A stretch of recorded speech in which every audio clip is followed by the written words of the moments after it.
What's up, guys? Getting out to do a little detecting this afternoon. Thank goodness. I'm here at a park. This is a older park in Terre Haute too. I've got permission from the city to hunt any city park property. And there's a real old house in this park. It's the birthplace of Paul Dresser. I think I'm going to detect it. I don't know. It's definitely in the park and owned by the city, so I don't see how I could run into any troubles. But hopefully I don't get kicked out of there. We'll go up and hit that after I get done here. But I'm just going to get out and do a little quick detecting around these little sitting areas.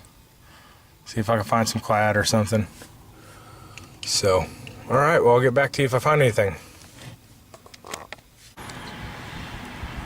Okay, guys.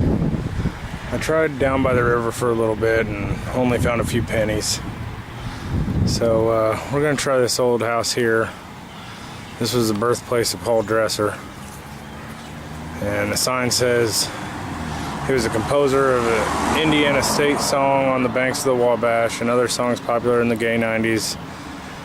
His famous brother Theodore Dreiser wrote an American Tragedy and other novels. But he was born in 1859 and lived in 1906, so let's try it out, see what we can find. Alright, catch you at the first hole. What's up, guys? First cool find. I found an old square nail and an old file that was buried. I mean, it was 7-8 inches down. Those were pretty cool, right by the front porch. But just found me an old shotgun shell head stamp. I can't read anything off of it right now, so I'm going to try to wet it and get a look.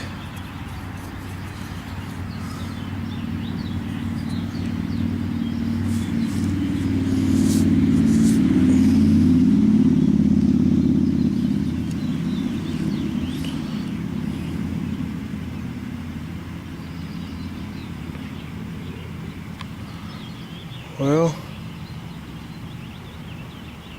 you can see new down there on the bottom.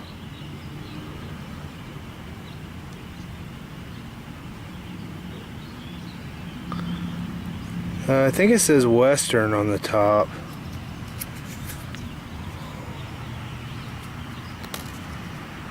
So, or Winchester. Okay, that makes more sense.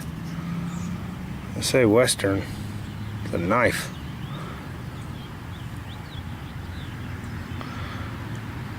Number... Man, I can't make that out. Anyway, I'll check it out when I get home, but it's got a really cool green tint to it, so. Alright, cool. On to the next one. Howdy, folks. Well, all done detecting. It was a pretty uneventful hunt. I found a few things that were interesting that I'm not sure about yet, and found the shotgun shell head stamp. That was probably the best find for me of the day, at least as far as I know so far. Most of the other interesting things I found were pieces of stuff, so I'm gonna need some help identifying some of that stuff. But we'll do a quick wrap up when I get home, and I'm pretty sure the place that I was hunting has probably been pounded by every detectorist within a 25 to 30 mile radius. It's an old part of the city, and before it became the city, it was actually a Indian village. I think it was the Wea Indians. So, I mean, there's definitely potential to find stuff there, and it's a huge park. But like I said, I think it's probably been hit quite a few times. So anyway, I have fun, and we'll get home and get the stuff cleaned up and see if you guys can help me identify some of the bits and pieces of stuff that I found. I found some old nails around that house, parts of nails. I found one complete square nail, I believe. Found some not so old nails. I mean, they were old, but definitely not square nails. So I'm sure over the years that's kind of a historic house. So I'm sure they've done work to it here and there over the years, and probably quite a few nails scattered through the yard. I skipped over a lot of what I was pretty sure were nail signals. I don't know about your guys' detector, but on mine they ring all over the place. I mean, when I've got a really jumpy signal that is going from the 30s to the 50s to hitting the 80s and maybe even the low 90s, and then back down, up, down, that's usually 99% of the time that's going to be a nail. And it just kind of depends on which way I'm swinging over it as to what the numbers are reading. But it's definitely never consistent, and that's what I've noticed with all the coins and the, you know, solid objects.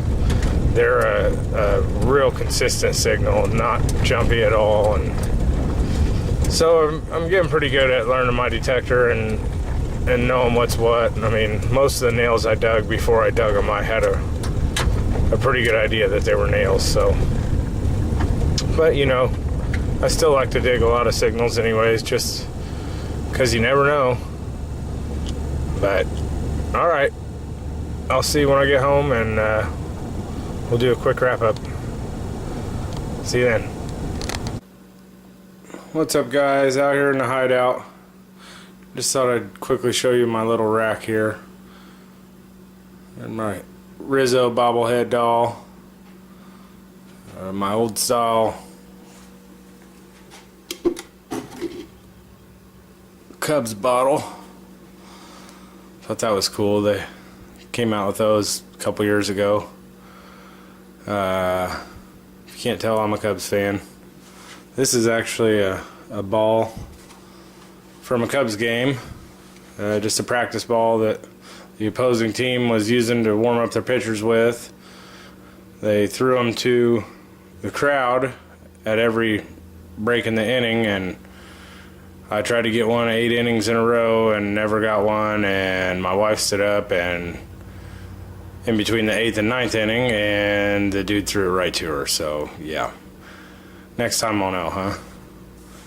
But this here,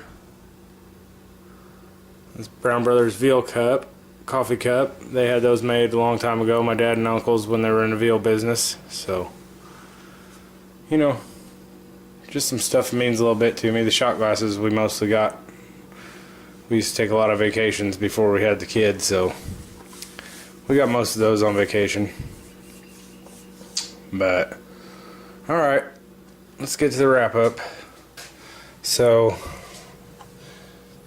I just found 4 pennies. The oldest one was 1972.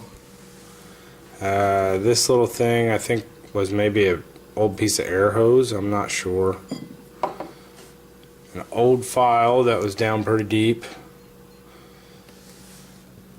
These are my bits of square nails. My pull tabs. I've cleaned this one up a little bit just because I had never seen one like this. So if anybody knows what that might have come off of, leave it in the comments. Typical wire and modern nail junk, iron. What the heck are these giant pieces of, looks like melted iron stuff. Always get a few of those. This is like, I think a piece of lead, or I'm not sure. It's real soft. I can bend it real easy. But you can see, bends real easy. So I don't know. That's why I thought it might be lead. This I thought was just balled up wire, like, whoops. But I tried to straighten the one funky looking piece out, and I cannot bend that thing. If it was wire, I'd think it'd break, so I have no idea what that is. But sure looks like wire pieces. And then the best find of the day, man, it's tough to read. The old shotgun head stamp. It's a Winchester. It says, when I was in the house cleaning it up, it said new rival number 12. And I did quick search on it, and it looked like those were made from like 1897 to 1929. And I know it's not, I think it was 1901 to 1919. They put 1901 on it, and I didn't see that anywhere. So it's either 1897 to 1901 or 1920 to 29, and I'm leaning a little more towards the 20 to 29. But they were olive green, and you can I kind of wiped a little bit of the patina off, but you can kind of see it. I don't know if that's just the patina on it, or if that's what they were saying was the olive green. Maybe it was painted, I don't know, but it's definitely greenish. I think that's just a patina though. But it's one of the old paper shells. So, coolest find of the day. This little plastic cap of some sort was in one of the holes. I don't know what that is, but it's not real old. So, well, there it was. Had a fun day at work and hunting. So, nothing too exciting this time. I really do like the head stamp though, so thanks for watching, guys, and good luck out there. Happy hunting. Alright, catch you on the next one.